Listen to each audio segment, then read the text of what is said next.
रावेरमध्ये जे मुख्य जो रस्ता आहे आपला पोलीस स्टेशनपासून आंबेडकर चौक, तसंच आंबेडकर चौकपासून रुस्तम चौक आणि इकडे छोड्या मार्केट महामार्गावर जे रहदारीला अडथळे येत आहेत आणि जे ट्रॅफिक जाम होते त्याच्यामुळे बऱ्याच नागरिकांची किंवा व्यावसायिकांची गैरसोय होते। त्यामुळे आम्ही संबंधितांना 10 दिवसापासून बोलवून त्यांना समजावून सांगितलं, नगरपालिकेला पत्र दिलं आणि नगरपालिकेने त्यांना नोटीस देऊन जे काही रस्त्यावरचे शेड, हॉकर्स किंवा मांस मच्छीचे जे काही दुकानं वगैरे लावले उघड्यावर ते सगळे काढण्याचे आपण आवाहन केलं होतं। त्यानुसार बऱ्याच नागरिकांनी स्वतःहून काढून घेतलेलं आहे।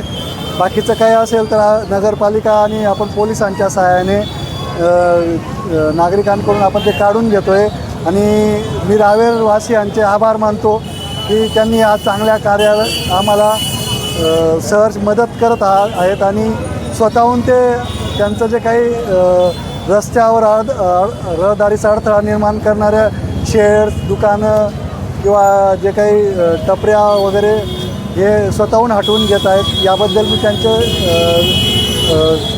पोलीस स्टेशन आणि नगरपालिका आणि प्रशासनातर्फे आभार मानतो आणि आमची कारवाई शांततेत चालू आहे आणि नागरिकांचंही सहकार्य आम्हाला प्राप्त होत आहे।